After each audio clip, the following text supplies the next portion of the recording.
In the rewrite tonight, once again, America's longest war. A $1 trillion failed policy that has produced murder and mayhem here and abroad for over 40 years. The war on drugs. That's the name that President Nixon gave to this war before he was forced to resign the presidency under the threat of impeachment in the Watergate scandal. The war on drugs turned out to be one that all subsequent presidents could not resist continuing to fight. And of course, it is not a war on drugs. It is a war on drug dealers and drug users, but we don't want to call it that because we know who the drug users are. The drug users are our children. The drug users are our sisters, our brothers. They are our fathers. They are our mothers. They are otherwise law-abiding Americans who use marijuana to as much intoxicating effect as a glass of wine, and they are Wall Street cocaine users, and some of them are tragically, fatally, heroin addicts. The addicts need help, not a prison sentence. The addicts need treatment. We have the resources to provide that treatment for addicts who can't afford it, but we waste that money trying to arrest them and to imprison them. And so some of us publicly and in some cases passionately insist that the war on drugs is a failure, but we don't get to say it directly to one of the generals conducting that war. Yesterday, Congressman Steve Cohen of Tennessee did exactly that in an extraordinary exchange in a congressional hearing. I have heard no member of Congress more forcefully and effectively describe the madness of the war on drugs in a congressional setting. He brought intelligence and compassion and his life experience to everything he had to say. Congressman Cohen will be my next guest, but first, you must listen to him speak for so many of us directly to the leaders of the war on drugs.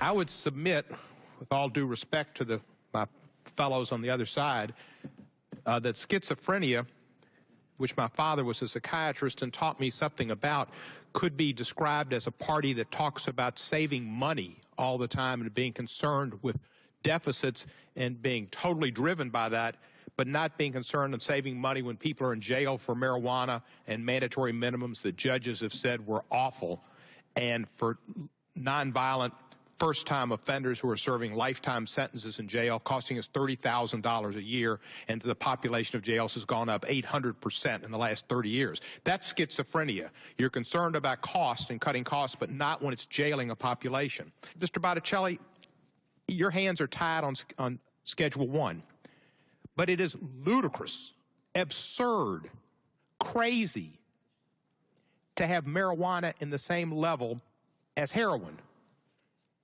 Ask the late Philip Seymour Hoffman if you could. Nobody dies from marijuana. People die from heroin. And every second that we spend in this country trying to enforce marijuana laws is a second that we're not enforcing heroin laws. And heroin and meth are the two drugs that are ravaging our country.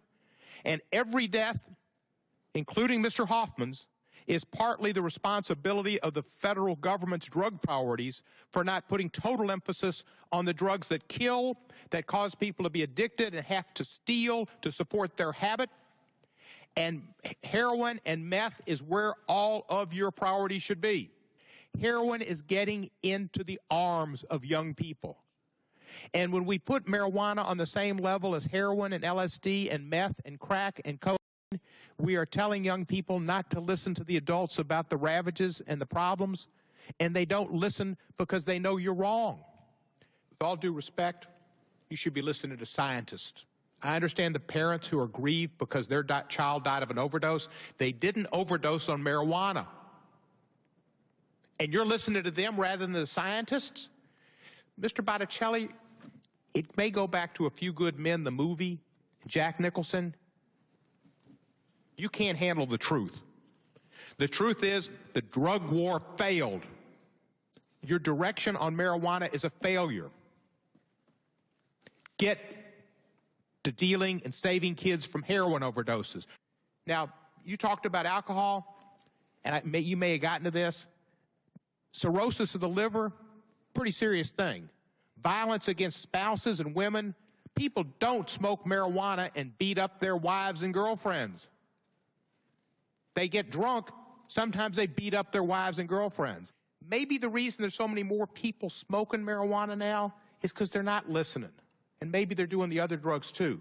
But it also shows that the drug war has been a failure. It's been a serious failure. Congressman Steve Cohen, I can tell you, you are getting teary-eyed standing ovations in living rooms around the country right now. We're going to talk about this coming back in a minute. Thank you very much for your words. We're going to be back with Congressman Steve Cohen. Joining me now, Tennessee's Congressman Steve Cohen. Congressman Cohen, I've been in a lot of congressional hearings, Senate hearings especially, and I've always had an eye on, especially when I was sitting there in the back chairs and the staff chairs, of who's working right off their talking points word for word. And I could see you had some notes up there, but I think you went way beyond what was on the paper in front of you. I don't do notes. I'm kind of like Butch Cassidy, and I shoot better when I'm not trying to. It sure seemed that way. Yeah. And what I was seeing there was a mastery of the facts and a willingness to bring real-world experience to this, including your own knowledge of people with these problems and people who've had these problems. And you mentioned Philip Seymour Hoffman. I have to think that his death was part of what pushed you in the emotional direction you went. I've known a lot of people who have, from the 60s, 70s, whatever, who've smoked marijuana. Most of whom are very successful business people, political leaders, titans of industry, and it hasn't affected their job performance whatsoever. And I've known a young man who was a son of a girl I dated, a woman I dated, who died of a heroin overdose. And I've known another friend who was a Navy SEAL who smoked marijuana when he had pancreatic cancer and was up here in Bethesda, Maryland, and his mother said to him, "Oral, the only thing that makes him smile or eat is marijuana." And I thought, this is just insane to not allow somebody who's dying to have marijuana that makes them eat and smile. Marijuana is not our biggest problem. But since Harry Anslinger in the 30s, we've had this war. A lot of it precipitated a race towards African Americans and Latinos, and continued through the years. That has been a loser of a war, costing a lot of money, taking people's liberty. The United States government should not take people's liberty for something that is really not more harmful than alcohol. You made the point yesterday that marijuana was made illegal largely out of fear of Mexicans who were coming into the United States back at that time, and also that marijuana is classified essentially the same as heroin in this war on drugs. And is that, do you think, it's hard to identify what is the single biggest madness in that war, but this is one of them, the idea that marijuana is the equivalent of heroin. It's Schedule 1 as heroin is. Opium and cocaine is Schedule 2. And it's based on a system for determining drugs in the schedule on potential for abuse and medical uses as a medicine. Well, I think people have seen in 20 states that it's good for medicine. It deals with nausea, and it can help.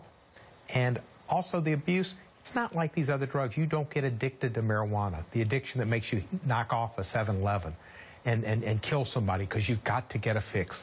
I mean, it may drive you to a Ben & Jerry's or a donut shop, but that's not going to hurt the guy at Ben & Jerry's, the donut shop. They're going to like it. It's good for profits. And so it's just crazy. And one of the things I wanted to do is change, to let the drug people get involved. The statutes don't even allow them to give their opinions on changing the schedule, and also to have the scheduling effect include the likelihood of causing death or addiction. But we are sadly out of time. Congressman Cohen, thank you very much for joining us on this. It's just an extraordinary statement that you gave in the House, and I really wanted people to hear it tonight. Thank you very much. You're welcome, and thank you for republishing it. Chris Hayes is up next.